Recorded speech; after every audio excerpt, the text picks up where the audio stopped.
Hello, আমি আফরিন জাহান মারিয়া। আপনাদের আবারও আমার চ্যানেলে স্বাগত। তো আজকে আমরা যে উপন্যাসটি নিয়ে কথা বলবো সেটি হলো ক্রাইম অ্যান্ড পানিশমেন্ট। এটি লিখেছেন বিখ্যাত রুশ লেখক ফিওদর দস্তয়েভস্কি। বিশ্ব সাহিত্যের ইতিহাসে এটা একটা বিখ্যাত উপন্যাস, সেটা আমরা সবাই জানি। তো শুরু করা যাক।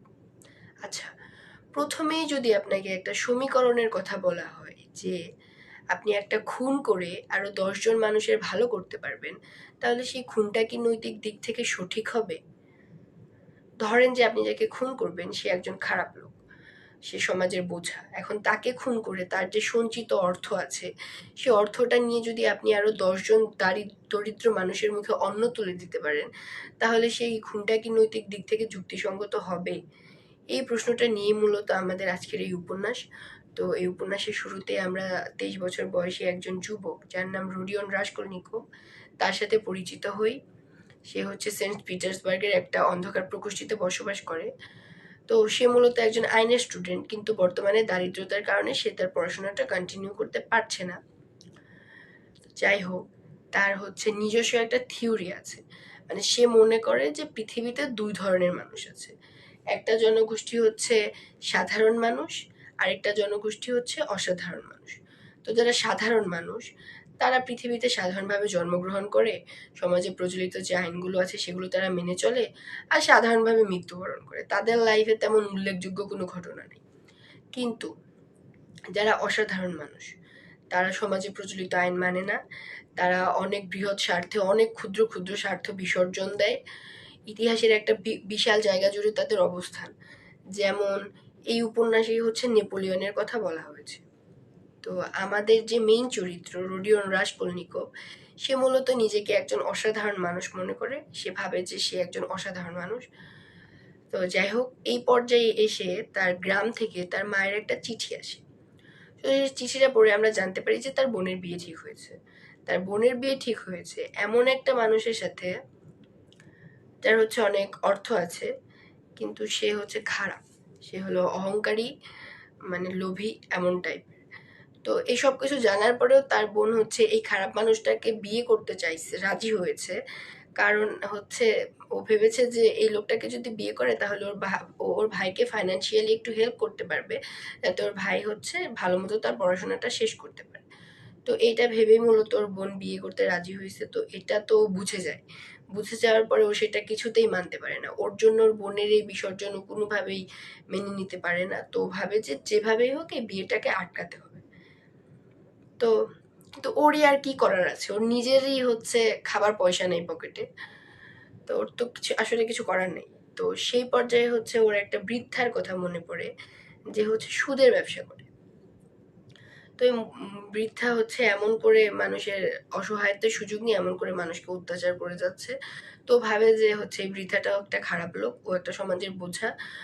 ওকে যদি মেরে ফেলে ওর যে অর্থ আছে সেটা নিয়ে আমি যদি আমার নিজের পড়াশোনাটা চালিয়ে যাই, অথবা আর 10 জন দরিদ্র মানুষের সেবা করি, তাহলে সেইটা আলটিমেটলি একটা ভালো কাজ করা হবে। তো সেইটা ভেবেও সেই অনুযায়ী প্ল্যান করে, বুড়িকে মেরে ফেলার প্ল্যান করে। তো প্ল্যান মাফিক ও একদিন সন্ধ্যার অন্ধকারে হচ্ছে লুকিয়ে লুকিয়ে সেই বুড়ির বাসায় যায়। গিয়ে দরজা খোলার পরে বুড়িকে কুড়াল দিয়ে আঘাত করে মেরে ফেলে। তো সেই বুড়ির আবার একটা সৎ বোন ছিল যার নাম লিজাবেতা। তো লিজাবেতা আবার বুড়ির মতো না, ও হচ্ছে একটা ভালো মানুষ। ও অনেক পরিশ্রম করে অর্থ উপার্জন করে সেটা দিয়ে হচ্ছে নিজের জীবনযাপন করে। তো ওই পর্যায়ে, মানে যখন ও বুড়িকে মেরে ফেলেছিল তখন ও ওই বাসাতেই ছিল। তো তখন অপ্রত্যাশিতভাবে লিজাবেথা ওই স্থানে চলে আসে। তখন নিজেকে বাঁচানোর জন্যে ও না চাইতেও লিজাবেথাকে ওকে খুন করতে হয়। কিন্তু লিজাবেথাকে খুন করার পরে সেটা ওর মধ্যে অনেক বড় একটা প্রভাব ফেলে।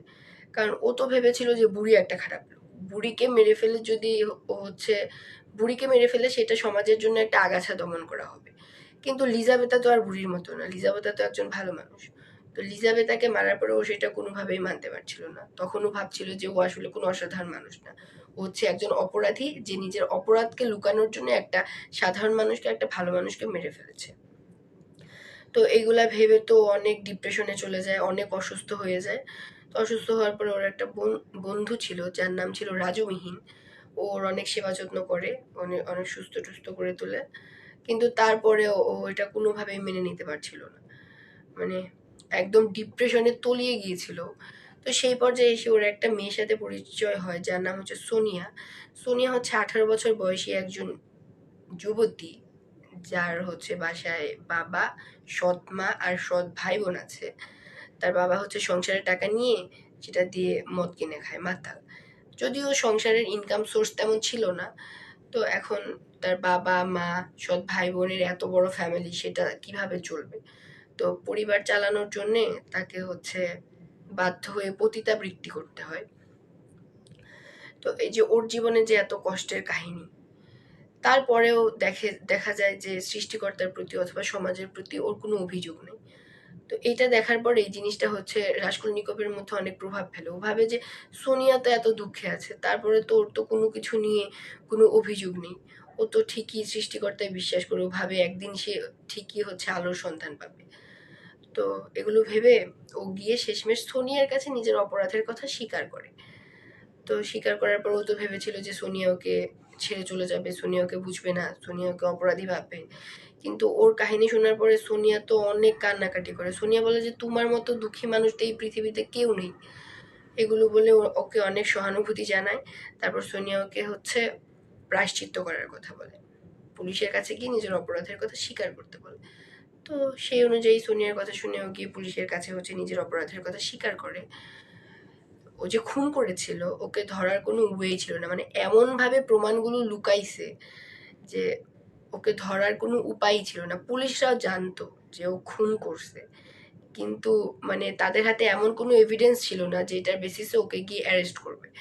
তো তারপরে ও গিয়ে নিজের অপরাধের কথা নিজেই স্বীকার করেছে, প্লাস ও বুড়ির কাছ থেকে যে অর্থ সম্পদগুলো নিয়েছিল সেগুলোর মধ্যে ও হাতই দেয়নি। মানে সেই কোথায় সেই একটা পাথরের নিচে যে সেদিন চাপা দিয়ে রেখে দিয়েছিল, সেখানে ওগুলো অমনি আছে, ওগুলো ছুঁয়েও দেখে নেয় এরপরে। তো এইসব অনেক কিছুর প্রেক্ষিতে ওকে অনেক কম শাস্তি দেওয়া হয়। ওকে মাত্র 8 বছরের জন্য সাইবেরিয়াতে হচ্ছে নির্বাসনে পাঠানো হয়। তো ও যখন নির্বাসনে যায় ওখানে, তখন সোনিয়া ওর সাথে গিয়েছিল ওখানে, মানে লুকিয়ে লুকিয়ে, মানে আশেপাশেই কোথাও হয়তো থাকতো। তারপরে ওই নির্বাসনে যাওয়ার পরেও কিছুদিন হচ্ছে ওর মধ্যে সে অসাধারণ, ও যে নিজেকে অসাধারণ ভাবতো সেই মনোভাবটা তখনও ছিল। ও তখনও নিজেকে অসাধারণ ভাবতো, অন্যদের সাথে, অন্য যে আসামিরা ছিল তাদের সাথে মিশতো না। কিন্তু কিছুদিন যাওয়ার পরে ও বুঝতে পারে যে আসলে পৃথিবীতে অসাধারণ মানুষ বলে কিছু নেই। মানুষের জীবন সফল হয়ে ওঠে শুধুমাত্র ভালোবাসা আর ত্যাগের মাধ্যমে। তো যাই হোক, এগুলো বুঝার পরে ও লাস্টের দিকে ওর আর সোনিয়ার মধ্যে একটা ভালোবাসার সম্পর্ক দেখা যায়। তো এই ছিল মূলত এই উপন্যাস। এটা থেকে আমরা আসলে কি শিখি? আমরা এখানে কিন্তু দেখতে পাই যে মানুষের যখন হচ্ছে কোনো ইনকাম সোর্স থাকে না, তার আয়ের কোনো উৎস থাকে না, তখন মানুষ না চাইতে অনেক অপরাধের মধ্যে জড়িয়ে যায়, আর সেটার জন্য তাকে অবশ্যই শাস্তি পেতে হয়। তো এই উপন্যাসে মূলত তৎকালীন রাশিয়াতে রাজতন্ত্র শাসিত সমাজ ব্যবস্থায় মানুষের যে দারিদ্রতার একটা চিত্র অনেক সুন্দরভাবে ফুটিয়ে তোলা হয়েছে। তো আমার কাছে পার্সোনালি উপন্যাসটা অনেক ভালো লেগেছে। আপনারাও চাইলে উপন্যাসটা পড়তে পারেন। আশা করি সবার ভালো লাগবে। ভালো থাকবেন সবাই। Good bye.